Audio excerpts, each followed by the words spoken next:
আসসালামু আলাইকুম সুপ্রিয় দর্শক, আশা করি আল্লাহর রহমতে ভালো আছেন। আজকে আমি আপনাদের সাথে শেয়ার করব লইট্টা শুটকি ভর্তা রেসিপি।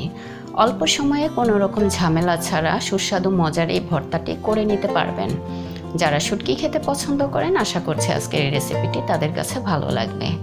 প্রিয় দর্শক, যারা আমার চ্যানেলটি সাবস্ক্রাইব করেছেন এবং যারা আজকের এই রেসিপিটি দেখছেন, সবাইকে অসংখ্য ধন্যবাদ এবং অনেক দোয়া। যারা এখনও সাবস্ক্রাইব করেননি, প্লিজ সাবস্ক্রাইব করে পাশে থাকা বেল বাটনটি অন করে রাখুন, যেন যে কোনো রেসিপি শেয়ার করা মাত্র নোটিফিকেশন পৌঁছে যায় আপনাদের কাছে। তাহলে চলুন শুরু করা যাক।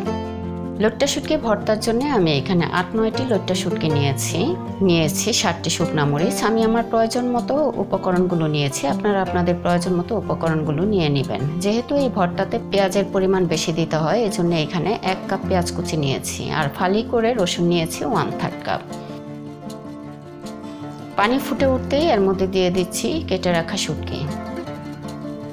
গরম পানিতে শুটকি দিয়ে বেশিক্ষণ রাখা যাবে না, 1 মিনিটের মতো রেখে আমি একটি স্ট্রেনার দিয়ে ছেঁকে ঠান্ডা পানি দিয়ে ধুয়ে নিব, কারণ বেশিক্ষণ যদি গরম পানিতে শুটকি রাখেন, অনেক সময় এই শুটকি খুলে যেতে পারে। এই পর্যায়ে ভালোভাবে আমি ঠান্ডা পানি দিয়ে ধুয়ে নিচ্ছি। আমি সবসময় শুটকি এইভাবে পরিষ্কার করে থাকি, আপনারা চাইলে এইভাবে পরিষ্কার করে নিতে পারেন।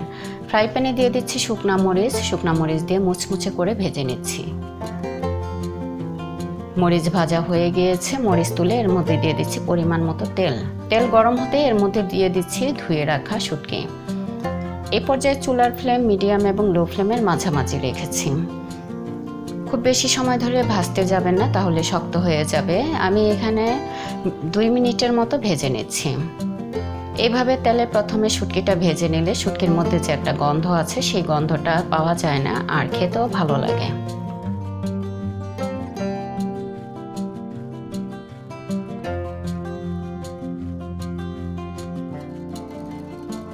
এখন আমি এর মধ্যে কেটে রাখা পেঁয়াজ রসুন দিয়ে দিচ্ছি, আর একটু পরপর নেড়ে ভেজে নিব ব্রাউন কালার করে।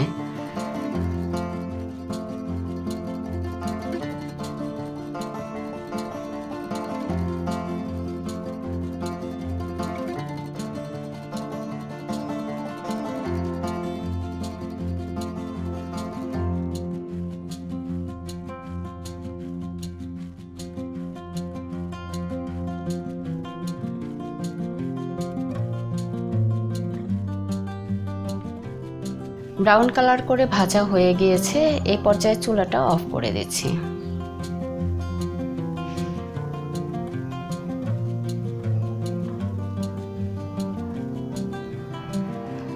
একটি বাটিতে প্রথমে মরিচ নিয়ে নিচ্ছি।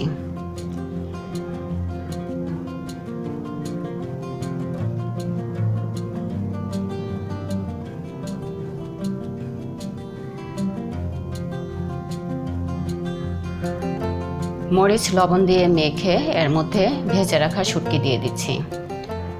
আমরা যারা ভর্তা খেতে পছন্দ করি, অনেক সময় বাটাবাটির ঝামেলার কারণে ভর্তা খেতে ইচ্ছে করলেও ভর্তা খাওয়া হয় না।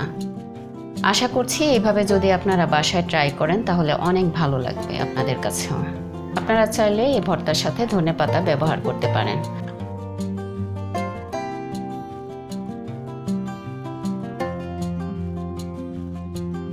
দেখতেই পাচ্ছেন শুটকি ভালোভাবে ভাজা হয়েছে।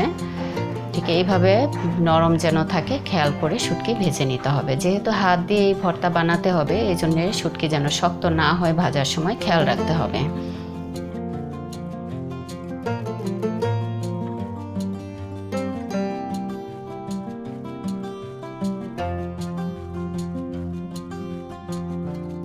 হয়ে গিয়েছে আমার আজকের রেসিপি লইট্টা শুটকি ভর্তা। আশা করছি আজকের এই রেসিপিটি আপনাদের ভালো লেগেছে। ভালো লাগলে প্লিজ বাসায় ট্রাই করবেন, ফ্রেন্ডস অ্যান্ড ফ্যামিলির সাথে শেয়ার করবেন। একটি ফিডব্যাক দিয়ে জানাবেন কেমন হয়েছে আজকের এই রেসিপিটি। এতক্ষণ আমার পাশে থেকে পুরো রেসিপিটি দেখার জন্য অসংখ্য ধন্যবাদ। আরও একটি রেসিপি আপনাদের সাথে শেয়ার করার জন্য চলে আসবো ইনশাল্লাহ। ভালো থাকবেন, দোয়া রইল। আসসালামু আলাইকুম।